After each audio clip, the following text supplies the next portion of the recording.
اعوذ باللہ من الشیطان الرجیم بسم اللہ الرحمن الرحیم وتمت کلمۃ ربک صدقا وعدلا لا مبدل لکلماتہ وهو السمیع العلیم وإن تطیع اکثر من فی الارض یضلوک عن سبیل اللہ ان یتبعون الا الظن وإن هم الا یخرصون ان ربک هو اعلم من یضل عن سبیلہ وهو اعلم بالمہتدین۔ اور تیرے رب کی بات پوری سچی ہے اور انصاف کی، کوئی بدلنے والا نہیں اس کی بات کو، اور وہی سننے والا جاننے والا ہے۔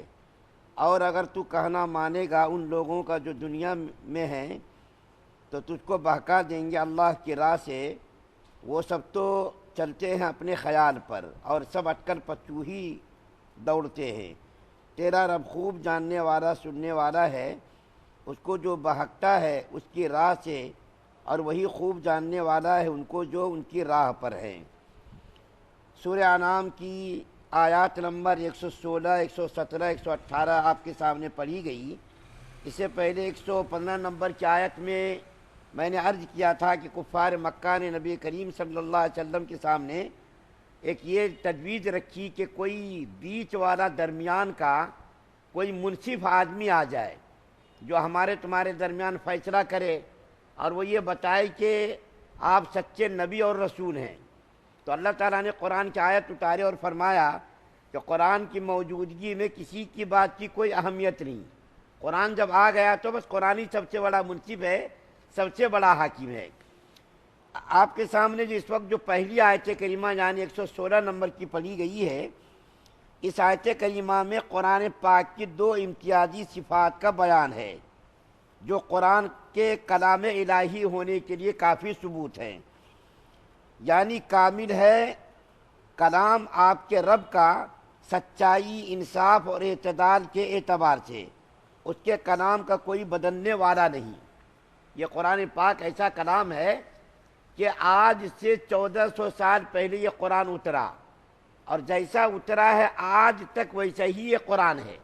اس کے اندر کوئی رد و بدل نہیں ہوا، ایک زبر کا، زیر کا، پیش کا، جزم کا، تشدید کا، کسی قسم کی کوئی تبدیلی نہیں ہوئی۔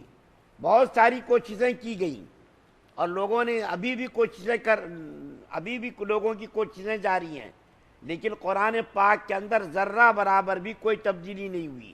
جیسا اترا، جیسا پڑھا گیا، جس لب و لہجے میں قرآن پڑھا گیا، آج بھی اسی طریقے سے دنیا کے اندر قرآن موجود ہے۔ آپ دوسرے مذاہب کی کتابوں کا مطالعہ کیجئے تو ساری دنیا کے اندر اس کی الگ الگ کتابیں آپ کو ملیں گی۔ مثال کے طور پر توریت ہے، انجیل ہے، زبور ہے۔ آپ کو دیکھیے ہر زبان میں وہ کتاب ملے گی آپ کو، اردو میں بھی دستیاب ہے، انگلش میں بھی دستیاب ہے۔ آپ کے سامنے میں دو مثالیں پیش کرتا ہوں کہ قرآن پاک کو بدلنے کی ہر زمانے میں کوششیں کی گئیں لیکن کامیابی نہیں ملی۔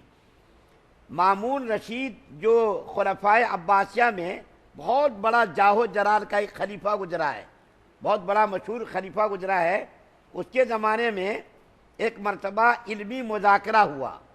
یہ چونکہ علم پرور آدمی تھا تو ان کے زمانے میں کبھی کبھی مذاکرہ ہوتا ہے، جس کو کہتے ہیں آپ کی زبان میں ڈسکس۔ تمام بڑے بڑے مذاہب کے لوگ اس میں شریک ہوتے تھے۔ تو ایک مرتبہ جب خلیفہ مامون کے دربار میں علمی مباحثہ ہوا، مذہبی مباحثہ ہوا، تو ایک یہودی آدمی بالکل ایک الگ انداز میں، لباس وضاقت ایک الگ انداز میں وہ آیا، اور آ کر کے اس نے بڑی زبردست تقریر کی، فصیح بلیغ تقریر کی، اور اسلامی معلومات پر اس نے تقریر کی۔ تو جب مباحثہ ختم ہو گیا تو مامون رشید نے ان کو بلایا اور بلا کر کے کہا کہ آپ کی شخصیت تو بالکل عجیب و غریب ہے اور آپ کی تقریر بھی بڑی فصیح و بلیغ ہوئی، اگر آپ اسلام قبول کر لیتے تو بہت اچھا رہتا۔ تو اس نے کہا نہیں، میں اسلام قبول نہیں کروں گا، میں اسلام قبول نہیں کروں گا، اپنے آباء و اجداد کے دین پر میں قائم رہوں گا، اور میں کبھی اپنے آباء و اجداد کے مذہب کو نہیں چھوڑوں گا۔ برے کبھی یہ بات آئی گئی ہو گئی۔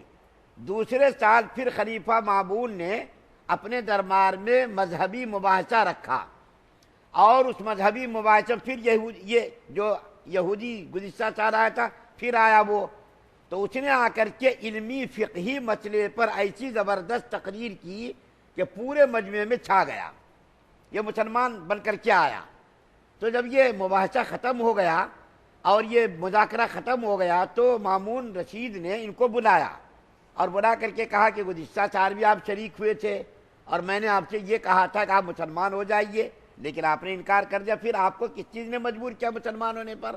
آپ کیسا مسلمان ہوئے؟ تو اس نے کہا کہ میرے ساتھ ایک عجیب و غریب واقعہ پیش آیا کہ جب آپ نے مجھ سے کہا کہ مسلمان ہو جاؤ تو میں نے کہا کہ نہیں ہوں گا۔ جب میں اپنے گھر گیا تو میں نے تمام بڑے بڑے مذہبی کتابوں کو جانچنے کا فیصلہ کیا کہ دنیا کے اندر کون سی کتاب صحیح ہے اور کس کتاب کے اندر ہم رد و بدل کر سکتے اور اس رد و بدل کو اس کے مذہبی لوگ مان سکتے۔ چنانچہ میں نے توریت کو بہترین خوشخط انداز میں اپنے ہاتھوں سے لکھا۔ اس زمانے میں مشین تو تھی نہیں، پرنٹ کا کوئی ذریعہ تھا نہیں، ہاتھوں سے لکھنے کا دستور تھا۔ تو میں نے تورات کے 3 نسخے تیار کیے اور اس تینوں نسخوں میں الگ الگ رد و بدل کر دیا، کسی میں کچھ لکھ دیا، کسی میں کچھ لکھ دیا، اور بہترین کتابت کر کے اس کو اس کے مذہبی عبادت خانے میں لے کر کے گیا اور میں نے ان لوگوں سے کہا کہ یہ کتاب آپ خرید لو۔ تو ان لوگوں نے جب دیکھا کرے اتنی بہترین کتابت اور اتنا بہترین کاغذ تو وہ لوگ خوش ہو گئے، ان لوگوں نے لے لیا۔ لیکن ان لوگوں نے یہ بھی نہیں دیکھا کہ اس کے اندر رد و بدل کچھ ہوا ہے، بس ان لوگوں نے قبول کر لیا۔ اس کے بعد میں نے دوسری کتاب جو انجیل ہے اس کی بھی میں نے 3 کاپیاں تیار کی اور تینوں کاپیوں میں الگ الگ میں نے رد و بدل کر دیا، اور اس کے بعد میں لے کر کے گیا ان کے گرجا گھر اور وہاں جا کر کے میں نے ان لوگوں سے کہا کہ صاحب یہ کتاب ہے، دیکھیے آپ خرید لو۔ ان لوگوں نے بڑی خوشی کے ساتھ تینوں کتابیں خرید لی، یہ بھی نہیں دیکھا اس کے اندر کیا رد و بدل ہوا، کیا فرق ہوا ہے، کیا تبدیلی ہوئی ہے، بڑی خوشی سے ان لوگوں نے خرید لیا تینوں کاپیوں کو۔ اس کے بعد میں نے قرآن کے 3 نسخے تیار کیے، اس قرآن کے اندر بھی میں نے کچھ تبدیلیاں کر دیں، رد و بدل کر دیا، زبر کی جگہ پر زیر، زیر کی جگہ پر زبر، پیش کی جگہ پر زبر، ایسا میں نے کچھ رد و بدل کر دیا۔ اس کے بعد میں لے کر کے گیا مسلمانوں کے پاس۔ جب میں لے کر کے گیا تو میں نے ان سے کہا کہ بھائی یہ کتاب خرید لو۔ ان لوگوں نے دیکھا یوں پڑھ کر کے تھوڑا، تو اس نے جب دیکھا کرے اس کے اندر تو رد و بدل کر دیا گیا ہے، زبر کی جگہ پر زیر، زیر کی جگہ پر زبر اور پیش کی جگہ پر جزم انہوں نے لکھ دیا ہے۔ تو ان لوگوں نے انکار کر دیا، نہیں نہیں ایسی کتاب میں نہیں خرید، ہم لوگ خریدنے کے لیے تیار نہیں۔ کیوں؟ اس کے اندر تم نے رد و بدل کر دیا ہے۔ مسلمانوں نے خریدنے سے انکار کر دیا۔ تو وہ یہودی نو مسلم کہتا ہے کہ میں نے جب توریت اور انجیل کو جب رد و بدل کر کے اس کے عبادت خانوں میں جا کر کے بیچا، ان لوگوں نے بڑی خوشدلی سے کے ساتھ خرید لیا، لیکن مسلمانوں نے خریدنے سے انکار کر دیا اور کہا کہ بھئی ہم اس کو نہیں خریدیں گے کیونکہ اس کے اندر تم نے رد و بدل کر دیا ہے۔ آپ کو ایک بات اور یاد آ گئی، وہ واقعہ میں ابھی بتاتا ہوں جو میں نے وعدہ کیا۔ انگریزوں کے زمانے میں انگریزوں نے بڑی کوششیں کی، ہزاروں کی تعداد میں قرآن پاک کو نظر آتش کر دیا تاکہ مسلمانوں کے دلوں سے قرآن پاک کی اہمیت اور محبت نکل جائے، اور بہت کوششیں کی اور آج بھی کوششیں ہو رہی، مدرسوں پر ڈھابے کیے جا رہے، بلڈوزر چلائے جا رہے تاکہ مسلمانوں کا تعلق قرآن سے، علماء سے ٹوٹ جائے اور مسلمانوں کا ایمان کمزور ہو جائے۔ ہر زمانے میں کوششیں کی گئی لیکن یہ کوششیں برابر نہیں ہوئی، ناکام ثابت ہوئی، کبھی ان کی کوشش کامیاب نہیں ہوئی۔ تو میں نے ایک بات جو ذکر کی تھی کہ دوسرے مذاہب کی کتابوں کا آپ دیکھیے، ہر ملک کے اندر آپ کو الگ الگ انداز میں ملے گی وہ کتابیں، ایک انداز میں کتاب نہیں ملے گی، لیکن قرآن ایک ایسی کتاب ہے، دنیا کے کسی گوشے میں آپ چلے جائیے، ہندوستان چلے جائیے، پاکستان، بنگلہ دیش، افریقہ، امریکہ، رشیا، چائنا، کسی ملک میں بھی چلے جائیے آپ کو یہی قرآن پاک ملے گا، اس کے اندر ذرہ برابر کوئی فرق اور کوئی تبدیلی نظر نہیں آئے گی۔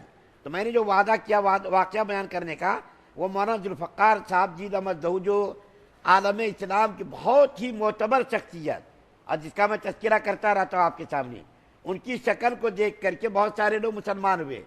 جبہ قبہ صافہ جو باندھتے، وہ اتنا نورانی چہرہ، اتنا بہترین خوبصورت چہرہ۔ جب رشیا گئے، ان کی کتاب ہے رشیا کے اوپر سفر نامہ، تو ان کے چہرے کو دیکھ کر کے بہت سارے لوگ مسلمان، ابھی زندہ ہیں وہ۔ امریکہ میں ایک یونین کی طرف سے، ایک تنظیم کی طرف سے ایک مذہبی مباحثہ ہوا، اس مباحثے میں ابھی زندہ ہیں، انہوں نے واقعہ بیان کیا۔ اس مذہبی مباحثے میں دنیا کے بڑے بڑے مذاہب کے پیشوا اور بڑے بڑے جو ان کے رہنما تھے ان کو شرکت کی دعوت دی گئی۔ ہندوستان کے ہندو بھی گئے اور یہود و نصارہ ہر مذہب کے لوگ اس مذاکرے کے اندر شریک ہوئے۔ مولانا ذوالفقار صاحب جید احمد دہو بھی شریک ہوئے۔ تو یہ ان کے ہاتھ میں لاٹھی تھی، صافہ تھا، بہترین خوبصورت انداز میں یہ وہاں گئے۔ تو سارے لوگ ان کو دیکھ کر کے اٹھ گئے۔ یہ دین کا کمال ہے، دین کا احترام دیکھیے لوگ بھی کر رہے ہیں۔ سارے لوگ اٹھ گئے اور اٹھ کر کے انہوں نے احترام کیا۔ اس کے بعد ان کو بٹھایا گیا۔ بٹھانے کے بعد بات یہ آئی کہ ہر مذہب کے رہنما اور پیشوا اپنی اپنی مذہبی کتاب کو پیش کریں گے اسی زبان میں جس زبان میں وہ کتاب نازل ہوئی۔ تو سب سے پہلے ان لوگوں نے کہا کہ حضرت آپ ہی جو ہے کچھ اپنی کتاب کے بارے میں کہیے۔ تو مولانا ذوالفقار صاحب جید احمد دہو نے فرمایا کہ بھائی تم لوگ تو پرانے مذہب کے ماننے والے ہو، ہندو مذہب بھی پرانا ہے، یہودی مذہب بھی پرانا ہے، عیسائی مذہب بھی پرانا ہے، اس سے جو ہے نیا مذہب اسلام ہے، تو تم لوگ ہی کچھ کہو۔ ان لوگوں نے کہا نہیں حضرت آپ ہی کچھ کہیے۔ چنانچہ مولانا ذوالفقار صاحب جید احمد دہو نے کچھ تقریر کی قرآن پاک کے بارے میں۔ ان کی تقریر ختم ہو گئی، بارے کا وہ بیان کرنا نہیں ہے۔ اس کے بعد دوسرے مذہب کے لوگوں کا نمبر آیا، یہودی کا نمبر آیا، تو ان لوگوں نے اپنی کتاب کو انگلش میں پڑھنا شروع کیا۔ انگلش میں توریت عبرانی زبان میں نازل ہوئی، لیکن عبرانی میں پڑھنا چاہیے تھا۔ پہلے وعدہ ہوا اپنے اپنی مذہبی کتابوں کو اسی زبان میں پڑھیں گے، لیکن وہ لوگ انگلش میں پڑھنے لگے۔ تو مولانا ذوالفقار صاحب جید احمد دہو نے فرمایا بھائی وعدہ کیا ہوا تھا؟ یہاں تو وعدہ ہوا تھا اپنی اپنی مذہبی کتاب کو اسی زبان میں پڑھیں گے جس زبان میں وہ کتاب نازل ہوئی۔ یہ تمہاری توریت کی زبان میں نازل ہوئی۔ تو انہوں نے کہا کہ عبرانی زبان میں، پھر عبرانی زبان میں پڑھو۔ تو انہوں نے کہا بھائی عبرانی زبان تو ہم کو آتی نہیں ہے اور ہم کو معلوم بھی نہیں ہے، ہم کو انگلش ہی آتی ہے اور انگلش میں ہم پڑھیں گے۔ تو مولانا نے کہا بھائی یہ تو بات غلط ہو گئی، ہم نے قرآن پاک کو اسی زبان میں تلاوت کی جس زبان میں قرآن پاک نازل ہوا، اور تم وعدے سے ہٹ رہے ہو۔ تو ان لوگوں نے اعتراف کیا کہ ہماری کتاب ساری دنیا میں ہر ملک میں ہے۔ ہندوستان میں ہندی زبان میں آپ کو ملے گی اور دوسرے ملکوں میں دوسری زبانوں میں ملے گی۔ جس زبان میں ہماری کتاب نازل ہوئی اس زبان میں صحیح سالم آج دنیا میں ہماری کتاب نہیں ہے۔ آپ کی کتاب یعنی قرآن پاک صرف ایک ایسی مذہبی کتاب ہے جو جس حال میں نازل ہوئی اسی حال میں آج بھی موجود ہے۔ دوسری آیت کریمہ جو پڑھی گئی ہے اس آیت کریمہ کا خلاصہ بیان کرتا ہوں۔ اس کے اندر اللہ تعالیٰ فرماتے ہیں نبی کریم صلی اللہ علیہ وسلم سے خطاب کر کے، اے محمد صلی اللہ علیہ وسلم دنیا کے اندر بنی آدم کی اکثریت کیا ہے؟ گمراہ ہے۔ دیکھیں دنیا کے اندر 7,50,50,000,000 انسان اس وقت دنیا میں ہے، اس میں مسلمان کتنے ہیں؟ 1,50,50,000,000، باقی سب کافر ہی ہیں، گمراہ ہیں۔ تو اللہ تعالیٰ نبی کریم صلی اللہ علیہ وسلم جو فرما رہے ہیں اے محمد صلی اللہ علیہ وسلم گمراہ لوگوں کی تعداد زیادہ ہے، کہیں آپ ان کی اکثریت کو دیکھ کر کہیں آپ جو ہے مروب نہ ہو جائیں، آپ کے اوپر ہیبت طاری نہ ہو جائے، ارے اتنے لوگ ہیں، یہ لوگ گمراہ ہیں۔ دنیاوی قانون میں دیکھیے، دنیاوی پارلیمنٹ میں اسمبلیوں میں کیا ہوتا؟ اکثریت کو دیکھا جاتا کہ جس کی اکثریت زیادہ ہے اس کی حکومت بنتی، لیکن حق میں کے بارے میں اکثریت کو نہیں دیکھا جاتا کہ جس طرف اکثریت گئی اسی طرف ہم بھی چلے جائیں، نہیں، حق کے ماننے والے ہر زمانے میں کم رہے، حق پر چلنے والوں کی تعداد ہر زمانے میں کم رہی۔ جب سے یہ دنیا بنی ہے آج تک اور آج سے قیامت تک دیکھیے حق پر چلنے والوں کی تعداد کم رہے گی۔